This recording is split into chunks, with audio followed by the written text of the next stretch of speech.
ಹೆಜಮಾಡಿಯಲ್ಲಿ ಕಡಲು ಕೊರೆತ ತೀವ್ರಗೊಂಡಿದ್ದು ತೆಂಗಿನ ಮರಗಳು ಹಾಗೂ ಗಾಳಿ ಮರಗಳು ಕಡಲು ಪಾಲಾಗಿದೆ. ಕೇವಲ 2 ಮೀಟರ್ ಅಂತರ ದೂರದಲ್ಲಿರುವಂಥ ಮೀನುಗಾರಿಕಾ ರಸ್ತೆ ಇನ್ನೇನು ಕಡಲ ಒಡಲು ಸೇರುವ ಎಲ್ಲ ಸಾಧ್ಯತೆಗಳು ನಿಶ್ಚಲವಾಗಿದೆ. ಈ ಬಗ್ಗೆ ಹೆಜಮಾಡಿ ಗ್ರಾಮ ಪಂಚಾಯತಿನ ಮಾಜಿ ಅಧ್ಯಕ್ಷ ಸುಧಾಕರ್ ಕರ್ಕೇರ ಮಾಹಿತಿ ನೀಡಿದ್ದಾರೆ.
ಕಾಪು ತಾಲೂಕು ಹೆಜಮಾಡಿ ಗ್ರಾಮದ ಅಮಾವಾಸ್ಯಕರ್ಯದಿಂದ ಹೆಜಮಾಡಿ ಯಾರ್ಡಿನವರೆಗೆ ಹಲವಾರು ವರ್ಷಗಳಿಂದ ಕಡಲು ಕೊರೆತ ಸಂಭವಿಸ್ತಾ ಉಂಟು. ಈ ವರ್ಷ ಆನಂದ ಕೋಟೆಯನ್ರ ಮನೆ ಹತ್ತಿರ ಅತಿ ಜಾಸ್ತಿಯಾಗಿ ಕಡಲು ಕೊರೆತ ಸಂಭವಿಸುವುದರಿಂದ ಮಾನ್ಯ ಶಾಸಕರಾದ ಗೌರವಾನ್ವಿತ ಗುರುಮೆ ಸುರೇಶ್ ಶೆಟ್ಟಿ ಅವರು ಬಂದು ಪರಿಶೀಲಿಸಿ ಸುಮಾರು 50 ಲಕ್ಷ ರೂಪಾಯಿಯ ತಡೆಗೋಡೆಯನ್ನು ಮಾಡಬೇಕೆಂಬ ಸೂಚನೆಯನ್ನು ನಮ್ಮ ಬಂದರು ಇಲಾಖೆಯವರಿಗೆ ತಿಳಿಸಿದ್ದಾರೆ. ಅವರು ಮಂಜೂರಾದ 50 ಲಕ್ಷವನ್ನು ಹಾಕಲು ಕೂಡ ಮೀನಾಮೇಷವನ್ನು ಎಣಿಸ್ತಾ ಇದ್ದಾರೆ. ಅತಿ ಶೀಘ್ರದಲ್ಲಿ ನಮ್ಮ ಕಡಲು ಕೊರತೆಗೆ ತಡೆಗೋಡೆಯನ್ನು ನಿರ್ಮಿಸುವಂತಹ ಕಾಮಗಾರಿಗಳು ಆಗಬೇಕು. ಅದರೊಟ್ಟಿಗೆ ಈಗಾಗಲೇ ಇಲ್ಲಿ ಕಡಲು ಕೊರತೆ ನಡೆಯುವಂತಹ ಪ್ರದೇಶದಲ್ಲಿ ಈಗಾಗಲೇ ಕಡಲಿಗೆ ತಡೆಗೋಡೆಯನ್ನು ನಿರ್ಮಿಸ್ತಾರೆ. ಗುತ್ತಿಗೆದಾರರ ನಿರ್ಲಕ್ಷ್ಯದಿಂದ ಬಂದು ಹಾಕಿದ ಕಲ್ಲನ್ನು ಅದಕ್ಕೆ ಸರಿಯಾಗಿ ಸಮರ್ಪಕವಾಗಿ ಅಳವಡಿಸದೇ ಇರುವುದರಿಂದ ಈಗ ನಡೆಯುತ್ತಿರುವ ಈ ತಡೆಗೋಡೆಗೆ ಮುಖ್ಯ ಕಾರಣವಾಗಿರ್ತದೆ.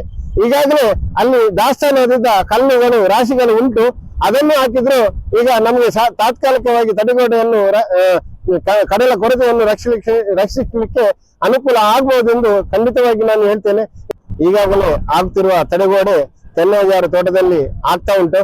ಅದು ಕಡಲ ಕೊರೆತ ಜಾಸ್ತಿಯಾಗಿ ಈ ನಮ್ಮ ಫಿಶರೀಸ್ ರಸ್ತೆಗೆ ಕೇವಲ 2 ಮೀಟರ್ ಅಂತರದಲ್ಲಿರುವುದು.